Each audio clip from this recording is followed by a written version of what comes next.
Hi friends, today we are going to discuss about the muscle physiology. Before muscle physiology, we have to learn about the structure of muscles. So first we will discuss about the structure of muscle. Muscle structure. Here I drawn 5 things. This is our bone, and these are the ligaments which help the attachment of the muscle to the bone. If you look the muscle, it is a muscle bundle, and every muscle bundle has smaller bundles inside, and these are called fascicles, and every fascicle has much more smaller bundles known as muscle fibers, and in muscle fibers we have smaller muscle filaments, or these are the smaller muscle filaments. In these muscle filaments we further have smaller proteins which are called muscle microfilaments, or maybe actin and myosin filaments. So we will discuss about the actin and about the structure of actin, structure of myosin, M line, Z line and I band, A band in detail. So first, this is our muscle bundle. It will be called as muscle bundle. In each muscle bundle we have a much more abundant amount of fascicles. These are the fascicles, or these are also fascicles.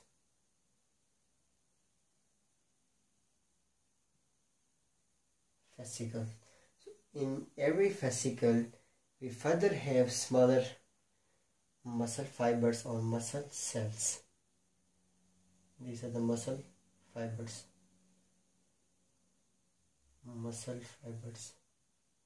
And these muscle fibers what we call as muscle cell, because it has muscle filaments which perform the action of contraction and the action of relaxation. And in these muscle fibers we have muscle filaments or microfilaments. These are the muscle filaments.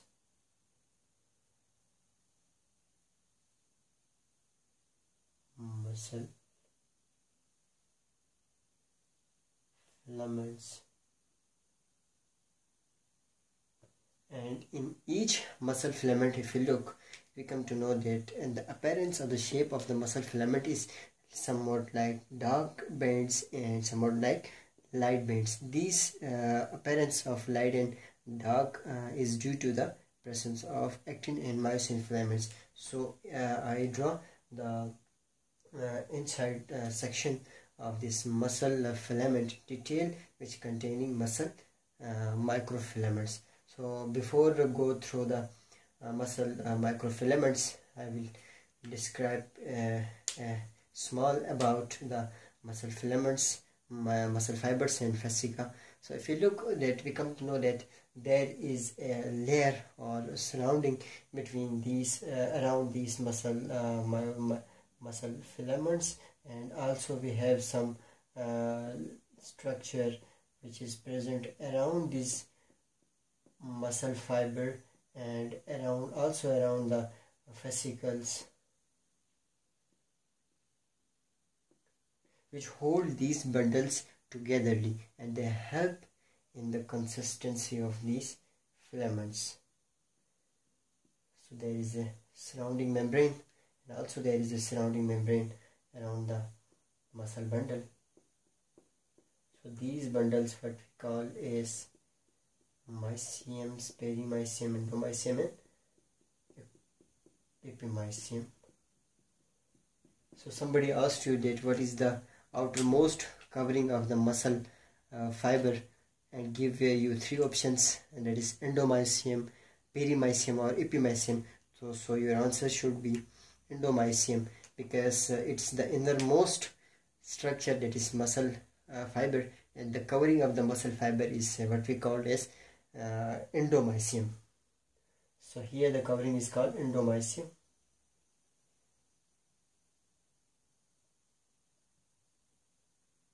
and fascicles also have a covering, and this covering is called as Perimysium.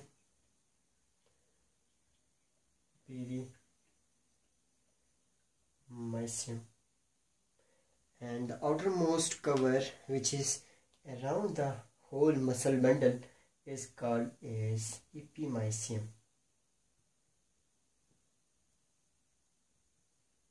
So it is now clear that this covering is called Epimysium, and this covering what we called is Perimysium around the fascicles, and around the muscle bundle we have Endomysium, and around the small muscle filament we have around a bundle of sheath connective tissue, and that is called sarcolemma. What we call as sarcolemma, or I write here sarcolemma. Lemma means layering. It's like cell membrane.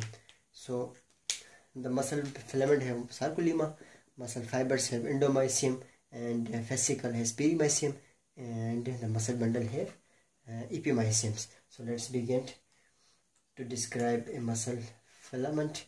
So suppose I made here a section of muscle filament, that I suppose I take this section here and I draw.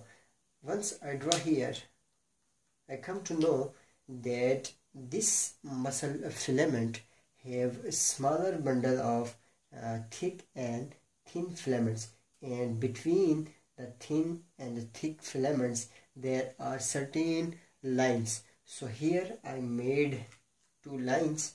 These are the lines known as Z line or Z line. It is what we call a Z line. Z line. And here there is a light portion of microfilaments, and this light portion what we call is actin filaments. These are the actin filaments. Actin filaments, and there is a dark portion or thick filaments which we call as myosin filament.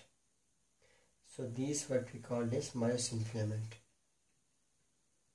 Myosin microfilament. So there is a difference between actin and myosin filament. There is a structurally they are different because of the presence of thick filament in the myosin. They are called as thick filament, and the actin filaments have thin filaments of actin molecules, so they are called as thin filaments. The function of these two is mainly they help and support in the process of contraction. So here I made the same section, but a little bit in detail.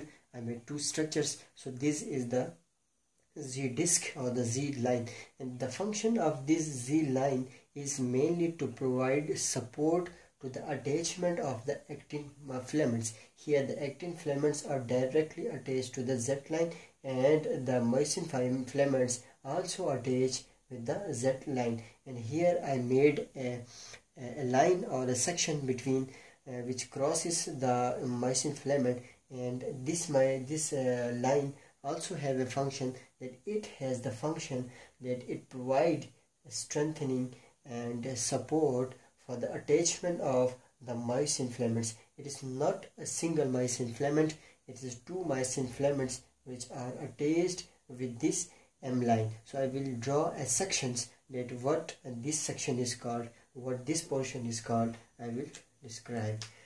So this portion which containing only and only I bands or A bands, this portion which containing only and only A bands here to here, and this portion what we called is light band, and other name of this light band is I band, that is it can isomerize the light, so they are called as I band. This is what we call as I band. And there is another portion here what we called this one, which containing both the I band, a small portion of I band, and that is the light band, and that is actin filament. It has a little portion of the actin and a smaller portion of myosin, so they appears as a dark appearance. So this portion what we called as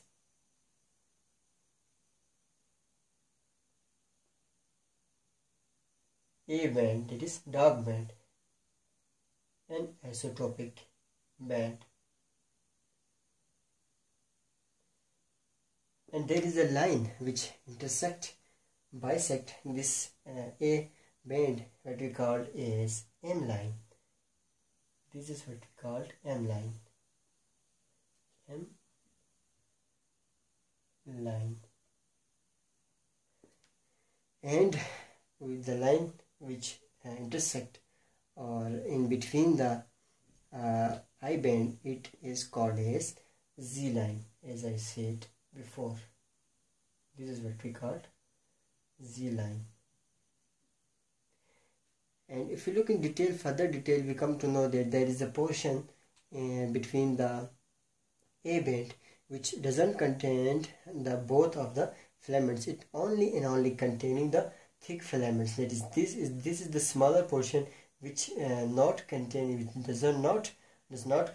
the I band, that is the light and the thick band. It only and only containing the myosin filament. So this light portion what we called as H zone. This small portion is what we called H zone. H zone. So, and the distance between a single one Z line to the another Z line is called as sarcomere. So sarcomere is the contractile unit of the whole muscle. So sarcomere is the distance between one Z line to another Z line. So here to here is one sarcomere, and here to another Z line is the second sarcomere, and from there to another, that is the third sarcomere. So a further detail I made here, the same structure in detail, that this is what we call actin filament, actin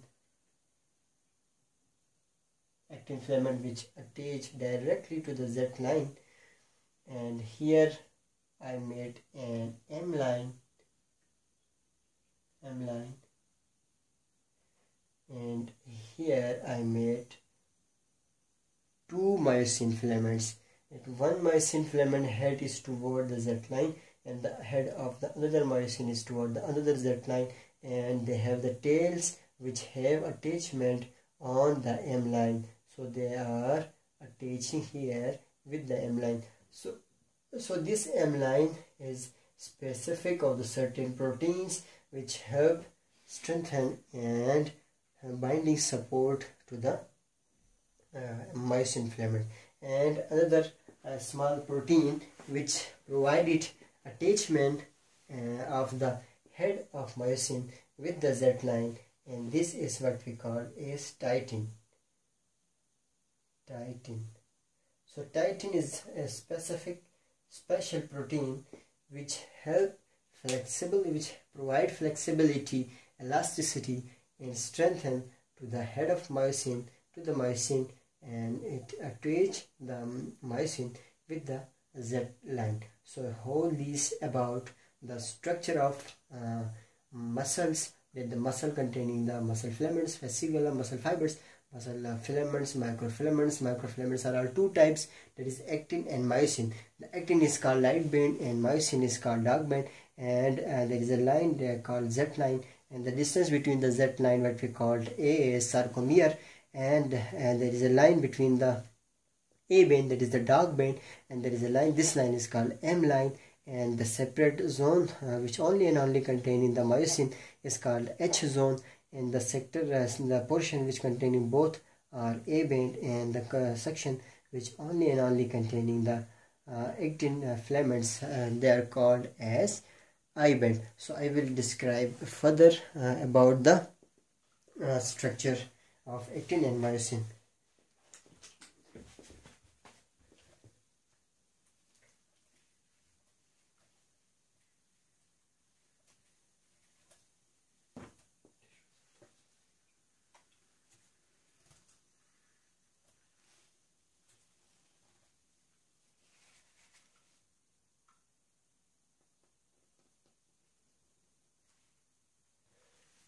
So here I made the structure of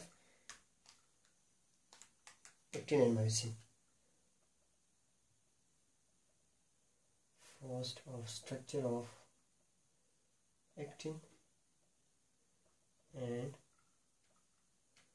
myosin filaments.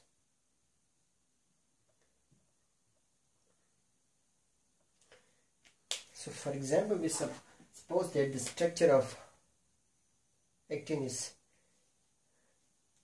containing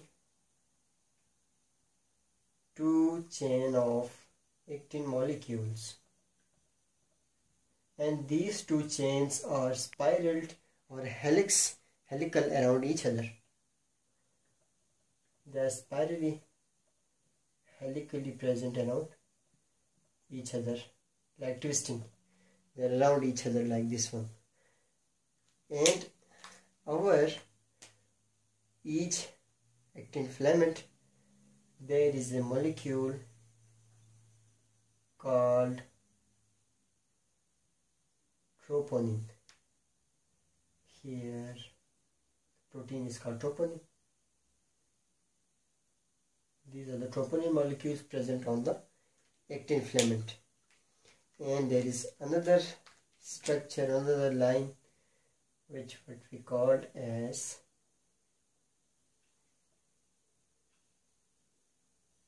Tropomyosin. So these are the structures. This is what we call troponin. This is what we called tropomyosin.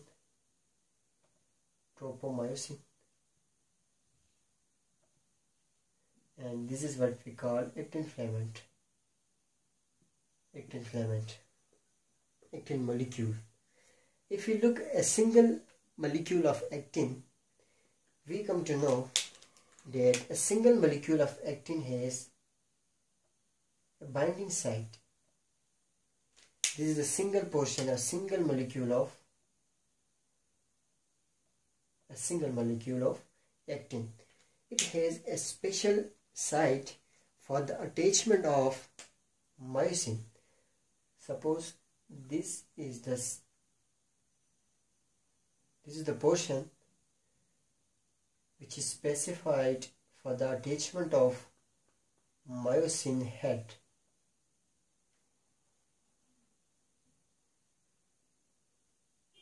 This is the active site of actin. So what is called active site,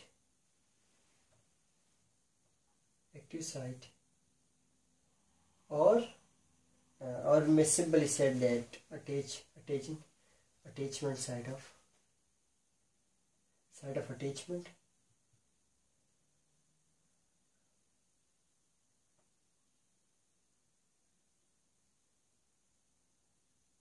Site of attachment for myosin head. So normally, in a normal state, normal situation, when the muscle is not contracting, this head is covered by another type of the filament known as tropomyosin. So in normal condition, tropomyosin is covering this section, this area. This area is covered by what we called myosin. Tropomyosin. It is covered by tropomyosin. This is covered. So once it is covered, the myosin head cannot attach to the active site of actin. So it is not possible for the myosin head to get attached to the active site of the actin. And another protein that we discussed, that is the troponin. Troponin is present over the tropomyosin.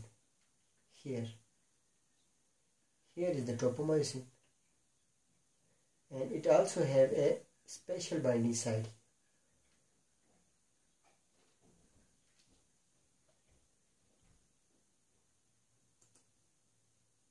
So this is what we made here, that is the troponin, and it has a binding site here.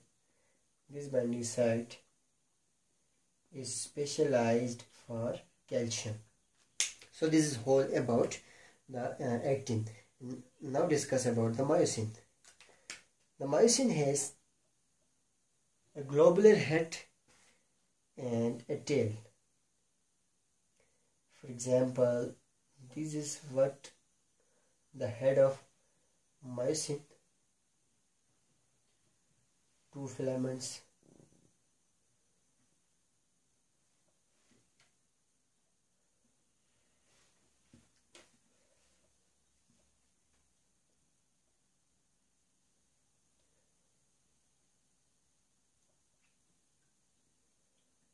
So this is the tail of myosin.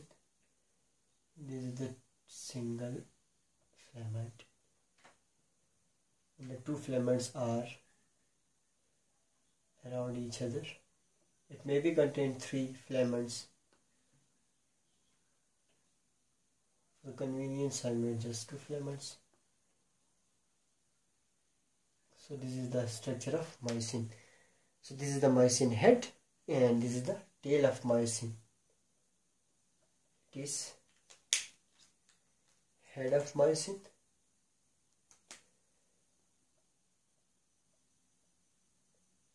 head and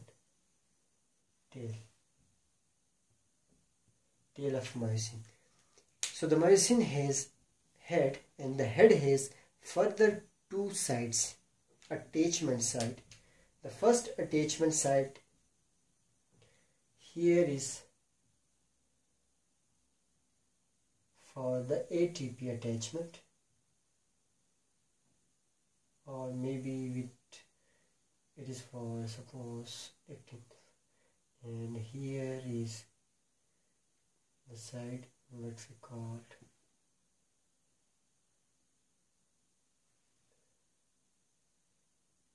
these are the two sides, two active sides.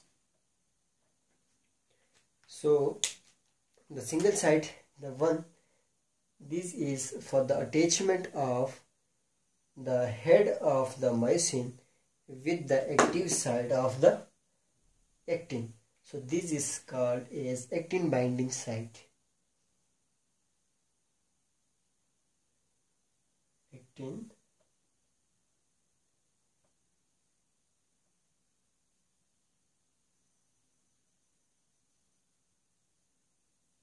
binding portion.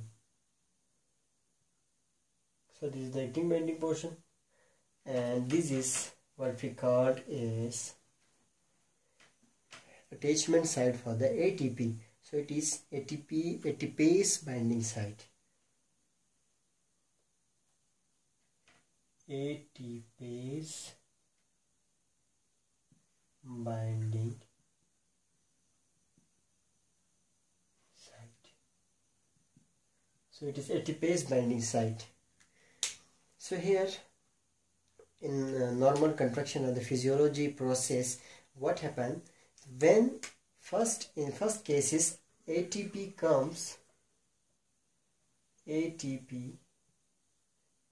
from the mitochondria comes and get attached with here. Once the ATP molecule get attached to the head of myosin, it become active to attach the active site of the actin. So it get activated. At the same time, the calcium is released by the T-tubular system, and this calcium comes and get attached with the troponin, the active site of troponin. So it attached with the active site, the calcium binding site of the troponin. Once it get attached to the active site of the troponin, it pull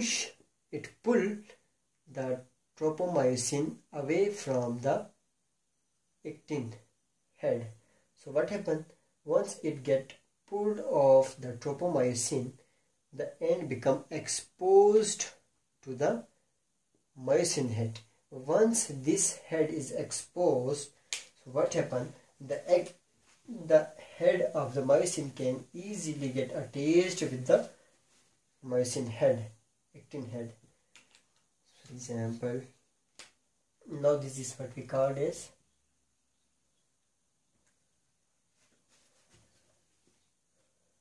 after the attachment of the calcium over here, the head of myosin become able to attach the active side of actin. So now the tropomyosin is pulled away. It is pulled away by the troponin, and here attach the calcium. This is calcium. The calcium activated the troponin, and the troponin pulled away the tropomyosin. So the head of the active site of the actin is ready for the attachment of the myosin head. So what happened here? Here the head of myosin, which have the active site, get attached to the actin. So here the attachment is formed. So it get attached with the head of actin. So once it get attached to the head of actin and the attachment between the actin and the myosin is formed, it pulled the actin filament in slightly in the towards the Z line. So here is get attached and the myosin head and start pulling the actin filament. So in this way, the many head of the myosin get activated, and the active side of the actin is exposed to all the myosin filaments, and all the myosin filaments get attached to the every actin filament, every actin active site of the actin, and perform the action of contraction. And due to this